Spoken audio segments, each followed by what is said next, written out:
The ground is so slippery for the people who are allied to President William Ruto, despite the fact that they are coming from western region of Kenya, despite the fact that they are coming from Mount Kenya, despite the fact that they are coming from the Kalenjin land. This, I'm saying it because whatever happened to Didmus Barasa, the member of parliament Kimilili constituency, is something that people should learn from, or rather many people have learned from. Recently, we've seen Didmus Barasa holding a huge crowds. He started it after the Sifuna tour in the western region, in what he said that he wanted to cleanse Bungoma County of the iniquities and also the kind of mess that Edwin Sifuna and the people in Linda Mwananchi caused. And therefore he was moving from constituency to constituency within Bungoma, splashing cash, dishing a lot of tokens, dishing a lot of bribes to people of Bungoma in a way that he wanted to kinda influence the people who are sifunated into the two-term narrative. Unfortunately, it flopped. Now today, I'm saying it flopped because what happened in Kimilili, his constituency, where he is leading, is something that should go to the books of records. In fact, should go to the book of Guinness, that the member of parliament was chased in his home with his money. Now here, he started dishing money without knowing that the money could come to an end. So unfortunately for him, the money that he was dishing came to an end midway before everyone got the money. So the people got angry, started shouting Sifuna, Sifuna, one time. They vandalized the vehicle carrying the public address system. They vandalized the vehicles. They were throwing and hurling stones on his motorcade as he was chased, and also as he ran away for safety. It is something that has got people thinking that if Didmus Barasa can be chased in his constituency Kimilili, then anyone can be chased in this era. And I think Olkalau constituency in Nyandarua County, they had set the record, they had set a precedence, and in fact, all places in Kenya, they are going to follow suit. I want you to watch this video before I do a thorough analysis on the same.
One time.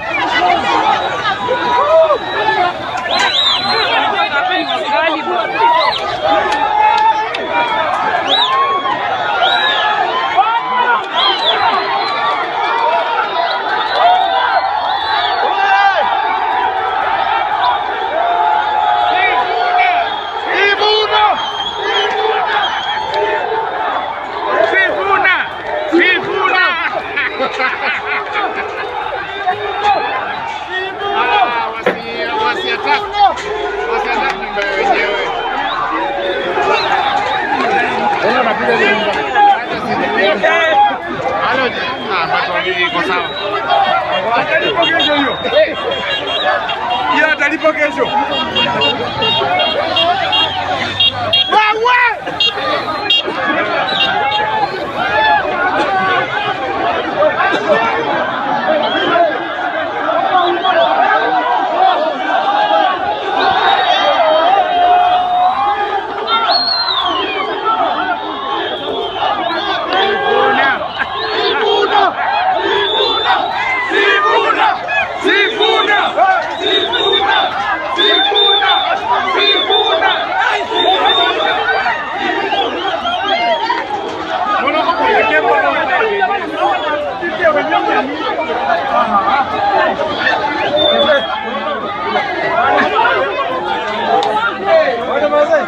Now, that is Kimilili Member of Parliament, Didmus Barasa. And remember, Didmus Barasa has really done good, is among the members of parliament who have really performed well in their constituencies. The kind of classes is building in the Kimilili constituency, the kind of performance is something that should be emulated.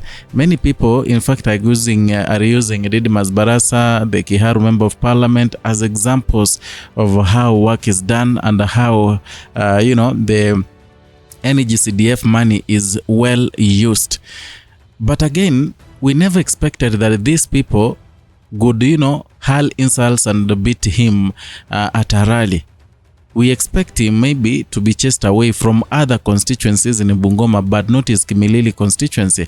But these people, they were so angry. And remember, it's not the first time that he's giving the money. He has been giving them, it is okay. But now it ended in midway. They couldn't understand that hiyo pesa imeisha. They started chanting, Sisi ni Sifuna, we are Sifunated, one term, hurling stones at a motorcade of Didmus Barasa. And that tells us one thing, not even one thing, many things. Number one, it tells us that money is not going to be a factor come 2027. And as much as the people in William Ruto's camp, they say that they are going to splash money like rain. That's what they are saying. In fact, they are saying that they are going to buy people to vote for them. Yeah, give them money, they vote for you. But this time round, I'm very sure they're not going to pull that card, or else they want to misuse their money. They want to, they want to allow their money to go into a waste, because people are going to take that money. People are going to squander that money, and then they will vote for whoever they feel is right to be voted for. It happened in Ol-Kalou, is going to happen in all other constituencies, because right now, those in opposition, they've started preaching to the people that we should emulate what happened in Ol-Kalou. If they bring money, they have a lot of money. That is your money they are bringing from William Ruto. If they bring the money, just squander the money, eat the money. But during the day of voting, use your head to vote. Vote wisely. Vote for someone who can help you. And that is what is going to happen. Number two, from what happened in Kimilili, we understand that the people in Kimilili, they are all Sifunated. The people in the western part, they are all Sifunated. They are speaking in one voice. They will eat in Didmus Barasa's house, but they will vote for Edwin Watenya Sifuna and the brigade, and the people who are going to be Sifunated, who are going to be, or that to be allied and aligned to the party that is gonna formed by Edwin Sifuna and the core members in Linda Mwananchi. That is number two. That in as much as the people, they want to show you that in as much as people have been showing up to make the crowd so huge in his rallies, one thing he should be sure nayo sasa hivi ni kwamba hii mambo imeharibika, and those crowds may not translate to actual votes. Those are people who are there to eat. Those are people who are there to get their token, waende wanunue nyama wakule washibe. But when it comes to the voting day, it is very unfortunate that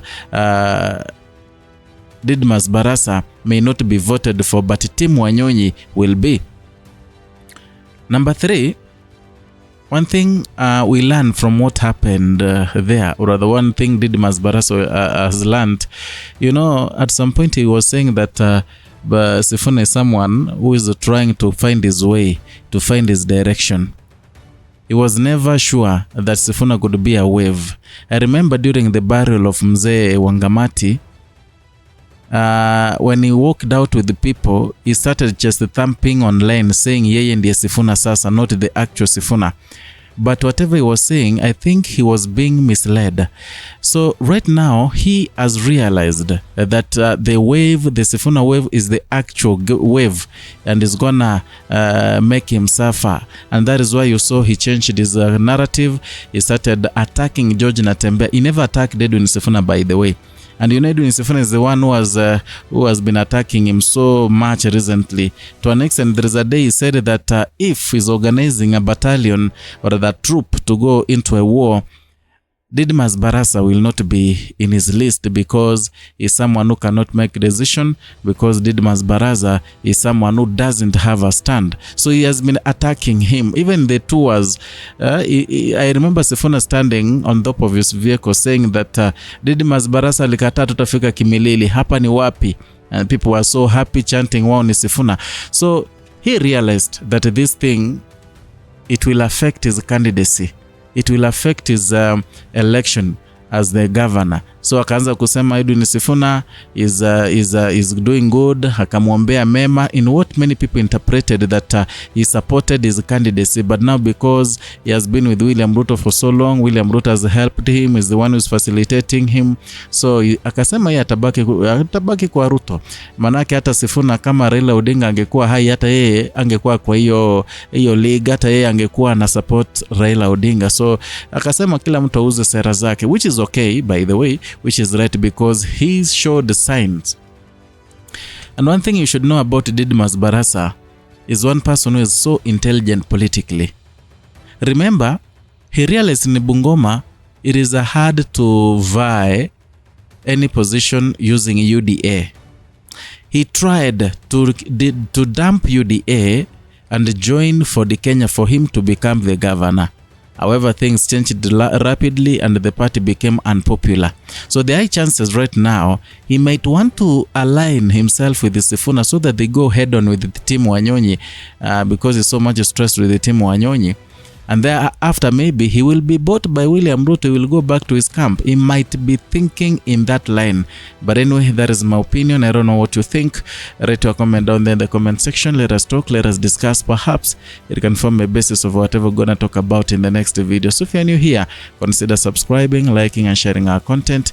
Hit the notification bell so that you can be receiving notifications each and every time we bring you a new content.